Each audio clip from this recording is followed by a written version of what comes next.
Todos, que a paz de Deus esteja com todos nós. Hoje eu escolhi esse tema, o corpo é o santuário do Espírito, porque nós estamos no mês de setembro, chamado mês amarelo, né? Então, todo mundo já sabe, porque é a razão que a gente que surgiu em setembro amarelo, né?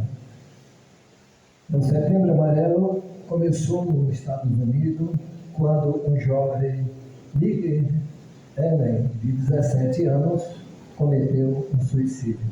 E a origem de ser chamado Setembro Amarelo, a curiosidade, é que esse jovem, ele, muita criatividade, ele pegou um Maverick 68, reformou ele e pintou ele de amarelo. E quando ele terminou de pintar ele, usou toda a sua criatividade, ele cometeu suicídio. E por isso que entrou, a partir dessa data, como o Setembro Amarelo, em homenagem pela condição do que ele tinha criado, pintado esse carro, porque o amarelo era advertência, né? Até no trânsito, o amarelo é um sinal de cuidado, de advertência. Então essa é a razão desse setembro. Nós não vamos trabalhar o tema exatamente nessa faixa, mas nós vamos entender o sentido de cuidar do corpo e do espírito, que está no nosso Evangelho, e baseado um pouco também nas cartas de Paulo e na nossa condição espiritual. Uma agressão física ou moral é uma situação terrível, mas o desprezo é pior. É frio, silencioso, machuca e vai até o espírito da pessoa.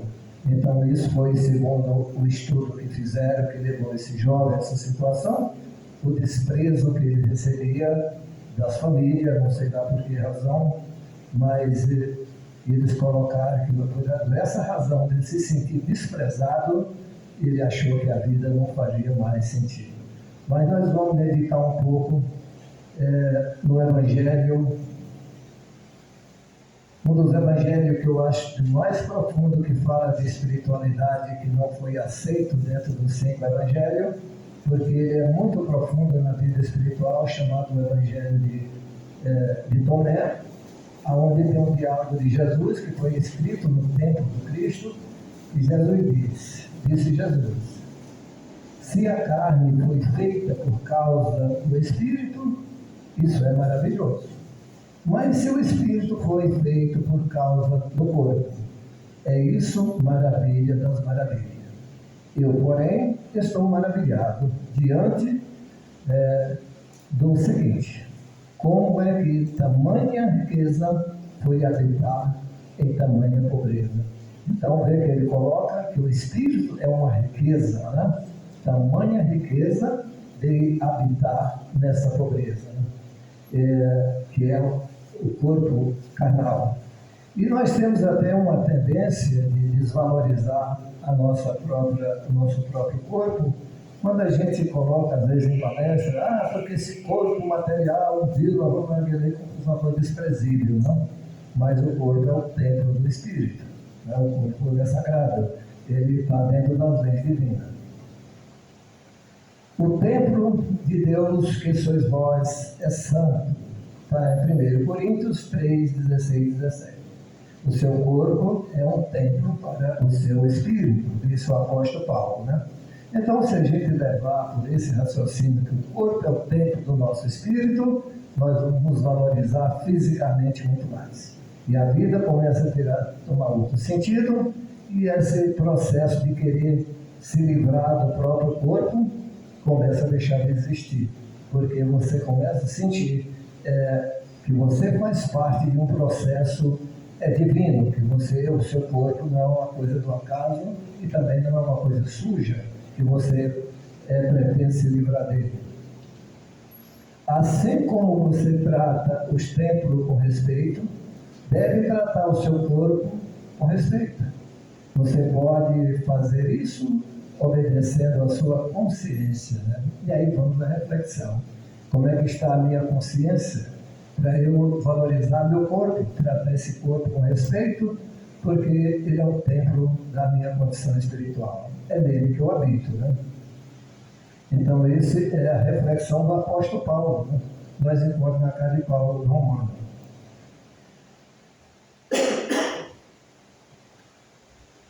Cuidado com a casa de Deus. Não cuidar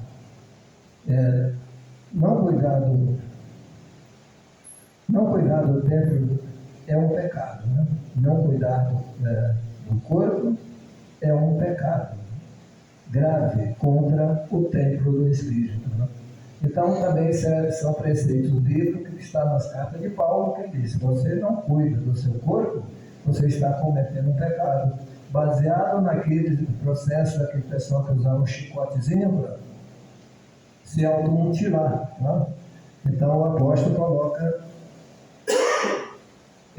dessa forma que é um pecado grave contra o templo do Espírito, né? A Bíblia diz que o corpo é o templo do Espírito porque o Espírito mora dentro de cada pessoa. Então você vê que o próprio preceito bíblico das cartas de Paulo trabalha a nossa condição espiritual para que a gente valorize esse corpo que nós passamos aqui para cumprir o nosso ciclo de vida, né? Porque se a gente desvaloriza, como está no nosso Evangelho, né, devemos cuidar do corpo e do espírito, né, que está lá no capítulo 17, e a gente começa a inconscientemente desvalorizar a nossa condição humana, achando que nós estamos num mundo de provas, expiações desse corpo, como está no livro dos Espíritos, é o laço que prende o espírito, a matéria é o laço que prende o espírito. Sim, mas tudo isso está dentro de uma conexão divina, tudo isso está no sagrado, né? Então a gente tem que começar a aprender essas coisas. Capítulo 17, Evangelho segundo o Espiritismo, item 11, está dizendo: para que o espírito tenha a ilusão de liberdade, o corpo tem que estar sã. O Espiritismo vem mostrar a relação entre o corpo e a alma, né? Então, se a gente, você já imaginou a pessoa que não está bem de saúde, como é que está a sua paz de espírito? Não tem paz de espírito, né? Quando a gente está perturbado com a doença, com alguma coisa, a primeira coisa que desassossega é a condição espiritual. Até de forma inconsciente, é a nossa própria condição espiritual que começa a sentir que está se desmoronando o seu templo, o seu habitat. E aí nós entramos em depressão, nós entramos em agonia, em processo, e sofre nós e sofre os nossos entes queridos. Então, por isso que o Evangelho coloca com essa forma, né? Que devemos cuidar do corpo e do espírito. Os dois planos, material e espiritual, estando em vibração, em planos vibratórios diferentes, estabelece para cada um deles leis físicas diferentes, específicas de cada plano. Então, nós tanto faz estar na matéria como no espírito, nós estamos dentro das leis divinas, se obedece leis físicas diferentes, porque quando o espírito está lá na espiritualidade, ele está com o corpo perispiritual. Então, a partir daí, ele já faz parte do complexo humano, que nós chamamos a descida do espírito, né? Então, você sai da condição espiritual, vira do seu meio o corpo perispiritual. A partir dali, chama a individualização do espírito. A partir dali, ele já está individualizado e aí já pode descer para o mundo da terra, que é o nosso corpo físico, né? São a que chamou a queda do espírito, que muitos da Bíblia falam a queda do anjo que Deus condenou, né, que estava nas alturas, não sei o que. Isso não, é a nossa condição espiritual. Nós saímos de uma condição espiritual como foco de luz, mas para individualizar, nós construímos um corpo perispiritual. E esse corpo nos permitiu entrar no complexo da vida humana. Mesmo na espiritualidade, nós fazemos parte do complexo humano, com esse corpo perispiritual. A primeira descida do espírito é nascer em corpo perispiritual. Na segunda já está no mundo da Terra, na complexidade humana. Né? Como isso é que nós vamos descendo passo a passo, para a gente entender a nossa condição de santidade, porque não somos fruto de um acaso, nós somos fruto das leis divinas. Né? Começamos desde as leis seminais e vamos descendo até chegar à condição humana. Por que esse tal de perispírito, né? Na figura aqui, bem bolada aqui, colocaram aqui uma semente, um germe, um espírito, é o perisperma, perispírito, a casca e o corpo, fizeram essa simbologia. E é uma simbologia interessante, porque esse abacate cortado ao meio, esse caroço do abacate representa o espírito. Essa massa em volta que eles colocaram com perisperma, o perispírito, está dentro das leis seminais do crescer e multiplicar, e aí vem a casca por fora, que chama o corpo físico, né? Então fizeram essa demonstração para a gente entender como é que é formado a nossa condição espiritual e até nós nos tornarmos humanos, né? Chegar ao mundo da Terra.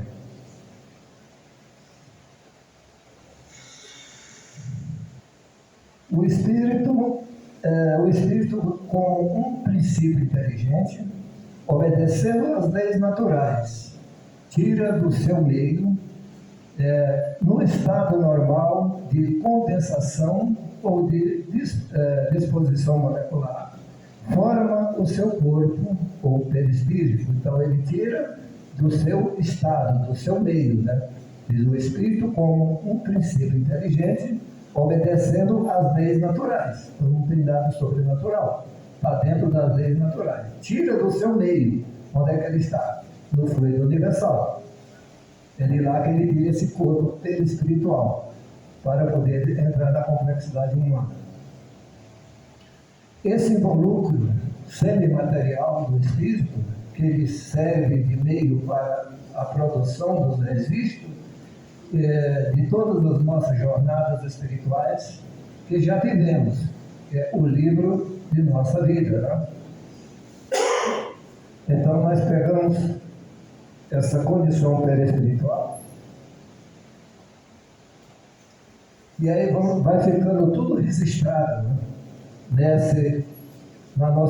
Nesse corpo perispiritual. E aí tem outras controvérsias que a gente vai descobrindo. O que caracteriza o espírito? O espírito caracteriza-se pelas somas das existências, dos conhecimentos, em sentido amplo, acumulado ao longo das suas existências, é o que caracteriza. O perispírito é para o espírito, o que o corpo é para o homem. O agente é instrumento das suas ações. Então, para que nós possamos descer a matéria, nós temos esse perispírito que é para nós, para o espírito, como o nosso corpo é para nós. Né? Então, nós estudamos a doutrina espírita, mas às vezes não fazemos essa sequência para poder a gente chegar até a nossa condição humana. O perispírito teria, assim, a função de moldar o corpo físico, chamado de soma. Por que se chama de soma? É a composição do espírito, do corpo perispiritual e da matéria densa, que é o nosso corpo humano. Por isso que chama soma, né? É a soma. De forma que cada centro de força corresponde a uma glândula e estaria intimamente ligado ao sistema nervoso, que nós chamamos de chakra, né? Que nós usamos dentro da sala de passe, onde tem um desenho mostrando esses pontinhos que está ligado ao nosso sistema nervoso, que é onde a nossa condição espiritual atua, que é onde dá sensibilidade para o corpo perispiritual e para que corresponde essa sensibilidade ao corpo físico. Então, quando as perturbações espirituais, elas acontecem no corpo perispiritual, que transmite para o corpo pesado, que é o nosso corpo humano. Através do chakra, qual conduz ao corpo as deliberações do espírito. E a estes transportam a impressão sensorial. Então, esse chakra que atua junto com o perispírito, e a gente trabalha isso aí dentro da sala de passos e de forma inconsciente, né? A gente imagina quando você está diante de uma pessoa, vibrando numa frequência espiritual, você está atuando só você, não? Através desse chakra, um comunica com o outro. Tá? Então, por isso que os olhos, todos esses nossos órgãos vitais, eles se comunicam. Tá? Se não houvesse essa comunicação, vou dizer que não tinha nem namoro, nem casamento. Tá? Então, tem porque há essa afinidade entre o nosso corpo em relação ao outro. Isso é espiritual, isso é divino. Deus habita em nossa consciência, isso nós estudamos na nossa doutrina, que Deus habita na nossa consciência. E ainda que a consciência nos condene, Deus é maior que nossa consciência e sabe todas as coisas. Isso aqui está nas cartas do apóstolo Paulo. E ele diz, amados, né? Se a consciência não nos condena, podemos ir a Deus com toda confiança. Porque se a consciência não condena e Deus habita a nossa consciência, podemos ir em paz, né? Então o apóstolo já deixa, se a tua consciência não te condena, mesmo que a gente, como diz que Deus não condena os inocentes, o condena não sabe o que faz. Quando a gente comete um erro que na nossa consciência não é um erro, nós não somos, Deus não vai nos punir por isso. Mas quando nós temos consciência que é um erro, aí nós já estamos, a punição vem. Porque se ele habita a nossa consciência, se você sabe, por que você fez, né? Se você não sabe, é como uma criança, você é inocente. Ninguém vai punir alguém pela sua inocência, né? O nosso corpo é um lugar sagrado, é um espaço onde Deus habita. Segundo o apóstolo Paulo, o corpo individual que o Espírito fixa a sua residência. Então, esse corpo individual, quando nós nos tornamos um indivíduo que já vem da espiritualidade, formado esse corpo perispiritual, a partir daí nós já não voltamos para o todo, como diz, para aquele ponto de luz. Nós já somos um indivíduo. Já a partir daí, esses trancos e barrancos da vida é que nos vai nos formando, vai acumulando um conhecimento para o nosso crescimento espiritual. Portanto, de nada importa a casa física para representar a dimensão de Deus, porque Ele está dentro de nós. Onde Deus habita? É em nossa consciência, né? Então, nada representa a casa física. Por exemplo, eu vou para a igreja, eu vou para o templo espírita pela casa. Não, Deus habita em você. Não é a casa. E aí você vai fazer uma outra analogia, como a gente encontra nos estudos. Quando o espírito desce à matéria, ele precisa de uma proteção. E ele tira do seu meio o corpo perispiritual. Mas para descer, nós descemos na condição humana, aí o perispírito também precisa de se proteger. Cria o corpo somático, que é a casca, né? E aí nós também precisamos do quê? De um teto para nos proteger. Você vê como é que a coisa vem de escadinha, né? Então nós podíamos simplesmente viver, sabe, nada. Não, nós temos que nos proteger. Porque na caverna o homem procurou se esconder para se proteger das intempéries. Então esse é o processo. E aí quando nós vemos aquela simbologia, o espírito, ele se protege no seu corpo perispiritual e depois ele se protege o perispiritual no corpo pesado e depois nós procuramos uma casa para habitar, para nos proteger. É uma sequência, né? Que às vezes a gente não observa nada disso. Se o nosso arquivo dessa vida e de vidas passadas se encontra gravado em nosso perispírito, ele tende a desaparecer com a nossa evolução. Como e onde fica esse arquivo? É uma pergunta. Se esse arquivo de aprendizado, que diz que está no perispírito, ele desaparece com a evolução, onde é que fica esse arquivo? Né? Então, esse aqui, quando eu fui atrás desse negócio aí, para ver onde é, achei a resposta que diz: psicografias do passado, colocaram tudo no perispírito, e só que, na verdade, esses aprendizados, ele fica, e a memória da individualidade se encontra na intimidade do espírito. Então, esse vai estar no espírito. Se encontra na intimidade do espírito. Então, não é o corpo perispiritual, ele pode ser até, tudo que está no espírito representa nele, reflete nele. E o que está nele reflete no espírito. Mas o que fica armazenado na nossa, essa memória individual, se encontra na intimidade do espírito. Né? Então, a gente, quando vai fazer o estudo, a gente tem que sair buscando da onde saiu determinada coisa, de que publicação saiu, quem publicou, da onde veio, e aí você vai até a fonte, saber da onde fica, que nós não, mesmo como espírito puro, não perdemos todo o nosso trabalho, né? Senão ia morrer na praia, né? Passou uma existência e não sobrou nada, né? As encarnações dos espíritos obedecem, contudo, a uma lei, né? Obedece a uma lei. As encarnações obedecem a um projeto divino, por isso que o corpo é o templo do espírito. É um projeto divino, nós não somos fruto do acaso, né? A nossa condição espiritual, ela não é aquilo que nós encontramos nos romances, né? Não, ela está dentro das leis. Tanto que no Velho Testamento, da onde Moisés tirou as 10 leis, ela tem 613 leis. Ele enxugou, virou 10. Kardec também pegou 10. Lei do amor, lei do trabalho, lei do progresso, várias leis, né? São 10 leis.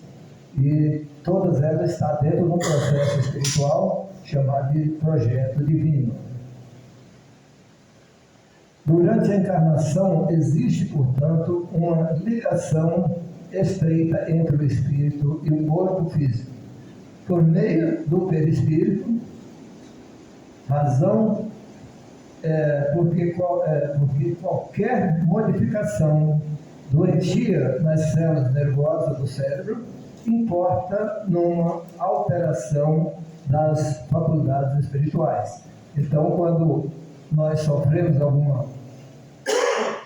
alguma lesão no nosso cérebro, que é onde a máquina que o espírito pode transmitir tudo isso, e eles dizem exatamente isso, né? As células nervosas do cérebro importa numa alteração das faculdades do espírito, né? Então, o corpo tem que estar perfeito para que o espírito desempenhe um papel perfeito no mundo.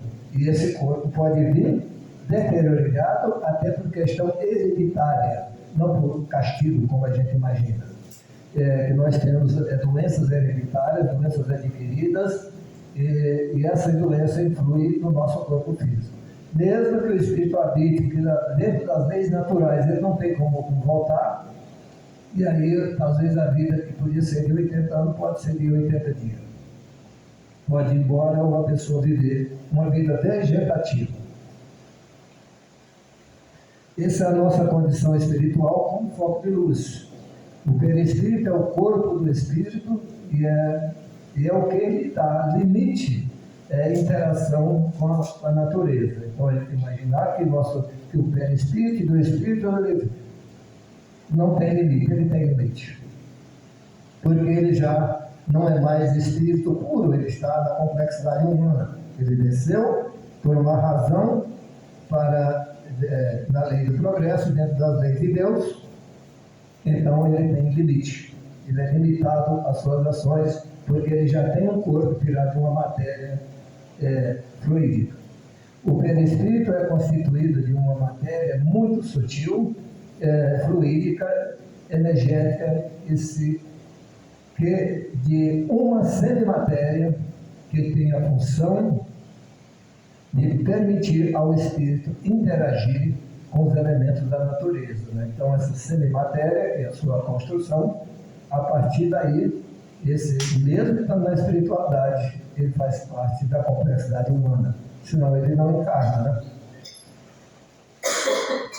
Devemos lembrar que a natureza é criação divina, foi criada a partir do princípio material, que junto com o princípio inteligente constituíram-se nos elementos básicos de todo o universo. Então, tanto o corpo perispiritual, que é tirado de uma matéria universal, e assim também o nosso corpo físico faz parte do mesmo universo, né? E aí eles colocam o nosso livro dizendo: se tudo está em tudo, nós somos parte de um todo e vivemos conforme as nossas escolhas, né? Nós somos parte de um todo. O que a gente começa a imaginar é querendo nos separar do nosso habitat. Nós somos parte dele. Tanto quando nós destruímos essa natureza, ela nos destrói. E somos parte dela, né?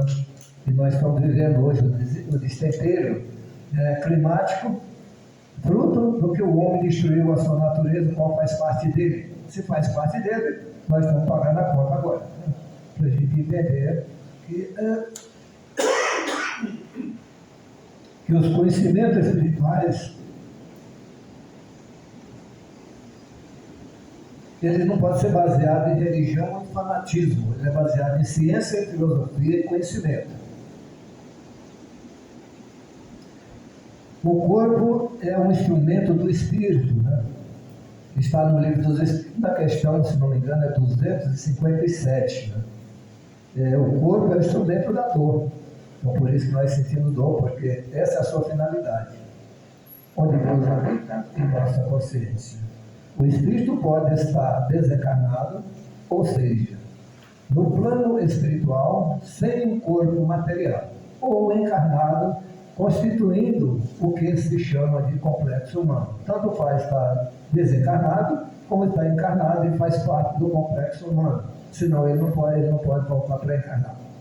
Porque se ele estiver em outra dimensão, ele não está fazendo parte dessas leis universais criadas. Né? Qual o objetivo da encarnação dos espíritos? Questão 132. Deus impõe a encarnação com o fim de fazê-lo chegar à perfeição. Para uns é expiação, para outros é lição. Então, para cada um de nós, e aí mesmo que seja uma expiação, quando nós temos consciência disso tudo, essa expiação também se transforma em uma missão. Se eu estou passando por isso é porque tem uma razão. E quando eu descubro a razão, essa expiação começa a se desfazer, porque eu já estou consciente que eu não estou sendo castigado, eu estou pagando algo que por acaso eu posso ter feito em outra dimensão e vem gravado na minha consciência espiritual, se manifestou no meu corpo perispiritual, que se manifestou no meu corpo físico. Pode virar uma enfermidade que me leva a um grande sofrimento, às vezes é sofrimento da família, porque o corpo é o instrumento da dor.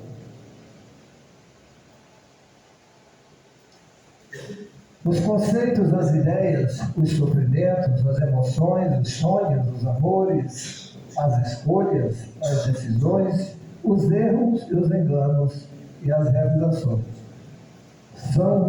se tornarão instrumento para o crescimento do espírito. Então, tudo isso que a gente passa não é em vão, se torna como um instrumento para o crescimento do espírito. Então, quando a gente olha que esse corpo tem essa santidade, porque esse espírito veio da mão do Criador, o espírito não foi gerado, ele foi criado. O que é gerado é o corpo, o Cristo disse. Do corpo gera-se o corpo, mas o espírito vem de Deus. Então, ele é criado, ele não é gerado. Para a doutrina, o espírito é um ser inteligente do universo que, pelo exercício da sua inteligência, inovação, descoberta, invenção, criação, constrói a consciência da sua individualidade. E a partir daí, quando o espírito toma consciência que, a partir daí, ele é um indivíduo. Em qualquer das posições existentes, qualquer das posições existe um elemento comum presente sempre junto ao espírito, que é o perispírito. Esse é o elemento comum que está sempre dele. Eu vou acelerar um pouquinho, porque o horário ali já chegou. Aqui nós temos uma parte importante que está dentro das leis seminais, né? A paternidade é o canal que Deus se utiliza para entregar o espírito criado por Ele para para ser conduzido na viagem reencarnatória, né? O semelhante gera o que é semelhante. Um espírito não gera outro espírito, ele é criado. Então o corpo gera um corpo, mas não geramos um espírito. O espírito é criado por Deus. Na questão 22, que define são poderes da matéria. A matéria é o laço é que prende o espírito, é um instrumento do que esse serve ao mesmo tempo exerce as suas ações. Então, por isso que esse laço que prende esse espírito, nós temos que colocar ele numa condição divina de santidade. O espírito não é gerado, ele é criado. Nele está as suas digitais, elas são a íris dos olhos. Diz que os olhos é a janela da alma. E aí, como é que nós vamos identificar a condição espiritual? Nós temos as digitais das mãos. Não existem outras iguais no universo. Cada um tem um. Mas nós temos as digitais dos olhos. Não existe duas íris iguais.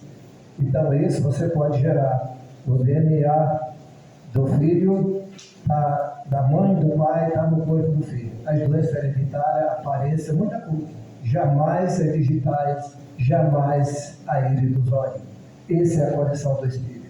Então, para a gente entender por que a ciência pegou as nossas digitais para nos identificar, os nossos olhos para nos identificar nos lugares onde existe alta segurança, a digital que conta é do olho. Né?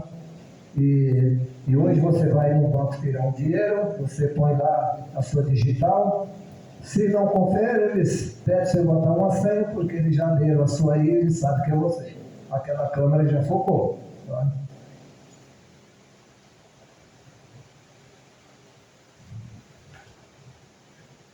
A condição primordial do livre-arbítrio é a escolha para que possamos viver, tornar-nos-se indispensáveis a escolher sempre. Nós estamos sempre escolhendo. A nossa existência se faz através de um processo interminável de escolha sucessiva. Eis aqui um fato inquestionável da vida. O amadurecimento do ser humano inicia-se quando cessa as suas acusações ao mundo. Quando nós paramos de reclamar do mundo, reclamar da vida, é a nossa maturidade. Né? Então, como já deu a hora, eu estou só acelerando aqui para fazer a leitura. A consciência em relação ao outro espírito é a consciência do seu papel na construção da inteligência do universo. Aqui está, a íris é um músculo do olho que regula o tamanho da pupila. A oftalmologista confirma, na década de 80, que os padrões da íris são únicos em cada indivíduo. Isso levou, ao meado dos anos 90, ao desenvolvimento da tecnologia do reconhecimento através da íris. Aí está a nossa identidade espiritual, que a ciência já captou, mas as religiões ignoram. Tá? Então, por isso que o espiritismo ele não é uma religião, ele é a ciência da alma. E aqui tem aquela, o espírita, compreender. Agora, o grande papel da humanidade, compreender que quando produz um corpo, a alma que nele habita vem no espaço. Para progredir, interar nós dos nossos deveres, né? Nós encontramos no nosso Evangelho. Todos, atados por compromissos anteriores, retornam ao lar, não somente aqueles seres a quem se ama, senão aqueles outros a quem se deve ou estão com dívida. Adversários reaparecem como membro da família para receber amor No entanto, na batalha das afinidades, padece campanha de perseguição inconsciente. Estamos sobre as leis universais e pelo negativo e positivo em que vivemos. Já venceu? Está aqui. Uma crença não é apenas uma ideia que a mente possui. É uma ideia que possui a mente. Obrigado a todos.